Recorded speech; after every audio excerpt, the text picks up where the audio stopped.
Olá, bem-vindo à Escola Bíblica do Ministério para a Língua Portuguesa da Segunda Igreja Batista em Richmond, Virgínia. Estamos estudando toda a Bíblia e a lição de hoje será o livro de Ezequiel. Ezequiel, então, ele foi um profeta que ele ministrou durante o exílio na Babilônia.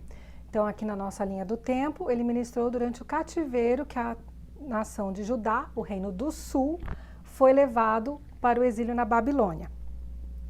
A autoria do livro, então, é dada ao próprio profeta Ezequiel. Ele é classificado como profetas, tanto no cânon cristão como hebraico, e o cânon cristão divide os seus profetas em maiores e menores, de acordo com o tamanho do livro. Por Ezequiel ter 48 capítulos, ele, então, faz parte dos profetas maiores. O período que Ezequiel profetizou, então, foi de aproximadamente 593 a 571 a.C. Ezequiel profetizou aos exilados na Babilônia. O Senhor, através de Ezequiel, queria manter seu povo fiel às suas leis. As revelações tinham o objetivo de manter, então, um remanescente fiel e justo. Qual é o tema do livro? O julgamento, que é o exílio na Babilônia, devido ao pecado de idolatria, e a restauração da nação de Israel como um todo. Então, não só a restauração de Judá, mas de Israel, o reino do sul e do norte. Ezequiel perdeu a sua esposa por ocasião da queda de Jerusalém. E Deus avisou a ele que ele iria perder a esposa. E isso foi um sinal para a nação de Israel também, a nação de Judá. Então, na forma literária, nós vemos que Ezequiel usou menos a forma poética comparada aos profetas Isaías e Jeremias. No seu texto, nós vemos, então, visões proféticas, registros de atos simbólicos, ensinos através de parábolas, que é muito frequente entre os judeus, desde a antiguidade, e mensagens de julgamento e salvação. A profecia de Ezequiel termina com uma visão idealizada de um povo novo e purificado, do qual flui um rio que outorga a vida. Então, a mensagem do livro, até o capítulo 24, mostra o julgamento do povo devido ao pecado de Judá. Então, o julgamento foi o exílio na Babilônia. Dos capítulos 25 ao 32, ele mostra o julgamento das demais nações vizinhas, cada uma segundo o seu pecado, idolatria, imoralidade sexual e violência. No capítulo 18, através de um ditado popular em Israel, ele apresenta uma nova verdade. Então, o ditado é: os pais comeram uvas verdes e os dentes dos filhos é quem botaram, ou seja, o pai fez coisa errada e o filho que paga.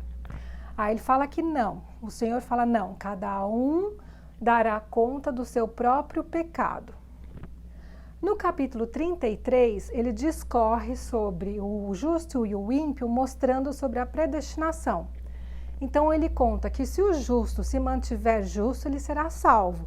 Mas, se ele fizer um deslize, todas as ações justas dele serão esquecidas por causa daquele deslize.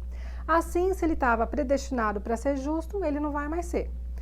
Por outro lado, se o ímpio, que só fazia atos perversos, se arrepender e mudar de vida e começar a fazer atos de justiça, ele será salvo. Então, ali ele mostra que a pessoa pode estar predestinada para um caminho ou para outro, mas dependendo das ações, ele pode mudar. Ele tanto pode fazer um deslize e mudar de caminho, como ele pode se arrepender e entrar no caminho correto. O capítulo 28 apresenta uma mensagem que é bem peculiar, porque a maioria dos estudiosos mostram que essa mensagem entrelaça o juízo contra o rei de Tiro e contra Satanás. Então, ali apresenta os dois como orgulhosos e depois apresenta o juízo de cada um. No capítulo 34, ele mostra o juízo contra os pastores infiéis de Israel e o consolo que o povo será apacentado pelo seu Messias. Ali nesse capítulo, Ezequiel fala, o Senhor fala para ele, fala para o povo o seguinte: eu estou vendo que os pastores não estão fazendo o serviço deles, eles estão comendo do melhor e não estão cuidando das ovelhas, as ovelhas estão ficando para lá. Então eu vou fazer um juízo contra eles e eu vou cuidar das ovelhas e eu vou mandar o meu Messias e esse Messias vai ser o pastor deles, né? Aí, o final do 37 até o final do livro, a gente vê a restauração da nação, né?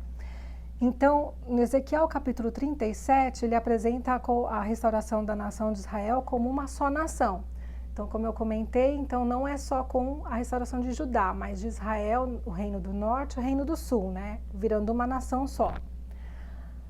Dos capítulos 41 a 43, ele mostra a reconstrução do templo. No capítulo 44, ele apresenta os deveres dos sacerdotes. E do capítulo 47 ao 48, ele discorre sobre as festas. Ezequiel, ele era um profeta, mas ele também era sacerdote. Por isso que ele gasta tanto tempo e ele é tão minucioso com as coisas do templo. A reconstrução, os deveres dos sacerdotes e as festas, porque esse era o papel do sacerdote, ensinar o povo, né? E como que o povo era ensinado? Através das festas e dos deveres que o sacerdote tinha, de purificação. Lembra que o sacerdote, ele era quase que 5 em 1, né? Ele era um juiz, ele era um pastor, ele era um médico e ele era um advogado, ou seja, 4 em 1, né? Um sacerdote. Então, ele tem um cuidado, né, de mostrar na restauração da nação, né, as coisas que o sacerdote tem que fazer.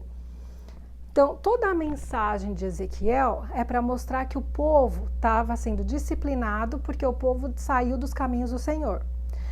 E aí, eu te pergunto, a sua fidelidade ao Senhor pode ser percebida em todos os aspectos da sua vida ou é restrita ao culto de final de semana?